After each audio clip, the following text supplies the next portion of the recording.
त्रिषणा मूलम इदम दुखम निर्वाणम परम सुखम प्रज्ञाशील समाधि च जीवनम बुद्ध दर्शनम।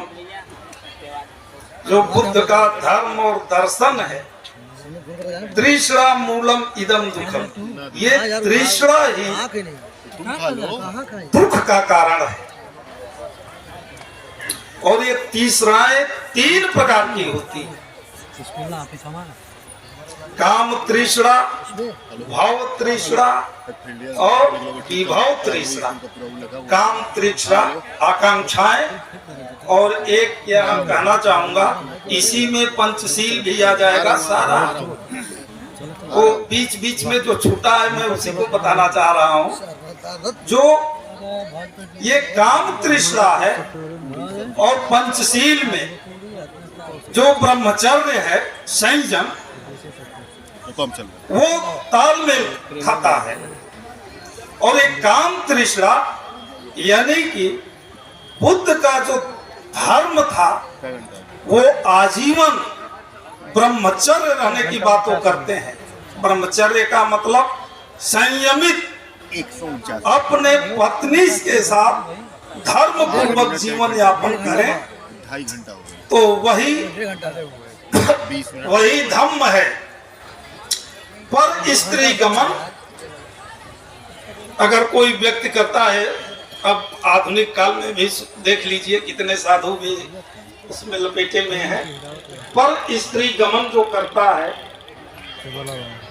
तो उसको क्रोध, अगर व्यवधान उसमें पड़ता है तो क्रोध उत्पन्न होता है। क्रोध से मोह की उत्पत्ति होती है और मोह से स्मृति भ्रम होता है। स्मृति भ्रम से बुद्धि का क्षरण होता है और बुद्धि क्षरण से मानव का सर्वनाश सुनिश्चित है। इसलिए ये बुद्ध का जो संयमित और पंचशील का जो चौथा सिद्धांत है, वह उसमें पूरी दुनिया में ऐसा आजीवन ब्रह्मचर्य रहने की बात नहीं करते। और जो मौर्य काल में मंत्रिमंडल था, उस मंत्रिमंडल का नाम तीर्थ था। तीर्थ का सामान्य अर्थ आए तो उस तीर्थ का नाम, मंत्रिमंडल का नाम पार्लियामेंट रख दिया। और उस पार्लियामेंट का जब देश स्वतंत्र हुआ तो अपने देश के नेता लोग पार्लियामेंट कर दिए, चाहे विदेश में कर दिए चाहे अपने रिश्तेदारों में कर दिए। तो ये पूरा जो मौर्यों का जो भारत का स्वर्ण काल था, जिसको स्वर्ण काल कहते हैं, कल्याणकारी राज्य कहते हैं, वो समाप्त होता दिखाई देने लगा। और यही कारण है कि विदेशों में धन काफी हो गया। दूसरी बात, जब अशोक ये बौद्ध तीर्थ यात्रा करता था तो उसी तीर्थ यात्रा में लुम्बिनी भी गया। लुम्बिनी अभिलेख में साथ वहां गए तो उनके जाने के पहले वहां धार्मिक कर लगता था, उसको समाप्त कर दिया। और प्राचीन भारत में खड़भाग भिरतो राजा वह कृषि का 1/6 भाग कर के रूप में लिया जाता था, जिसको अशोक ने 1/8 कर दिया।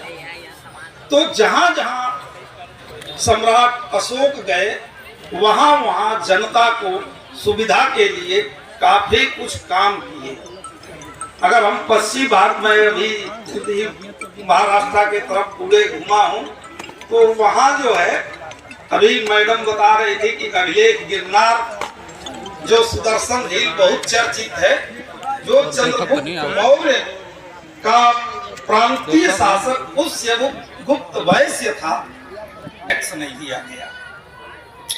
उसके बाद जब अशोक आते हैं तो अशोक के शासन काल में वहां प्रांतीय शासक दुशासन था।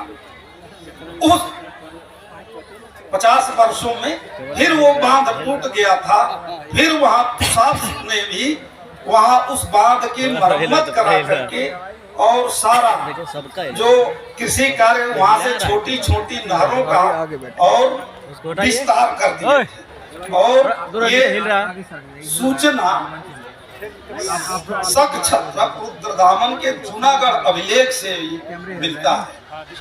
तो तमाम ऐसी लोक कल्याणकारी कार्य अशोक किए। एक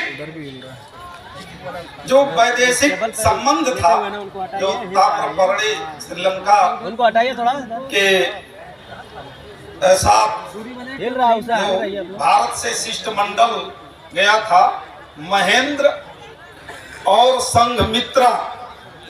एक यहाँ बात बताना चाहूंगा, जो संघमित्रा थी श्रीलंका में जाकर के, इतना तो मैडम ने बताया कि उसने स्त्रियों को शिक्षित की। तो मैं आपको दावे के साथ बता रहा हूं कि भारत की वो संघमित्रा प्रथम शिक्षिका थी, जो भारत में ही नहीं विदेशों में जाकर के बौद्ध धर्म की शिक्षा प्रदान की। हम लोग हमारा कोई विरोध नहीं है।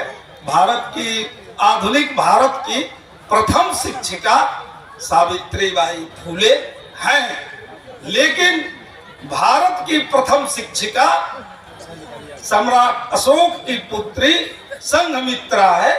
और ये पूरा का पूरा लिखा हुआ है। तो हमको ये तमाम पौराणिक ग्रंथों की लोपामुद्रा ये भी बौद्ध शिक्षिकाएं ही थे, लेकिन वहां ले जाकर के उस इतिहास में नहीं जाना चाहते हैं।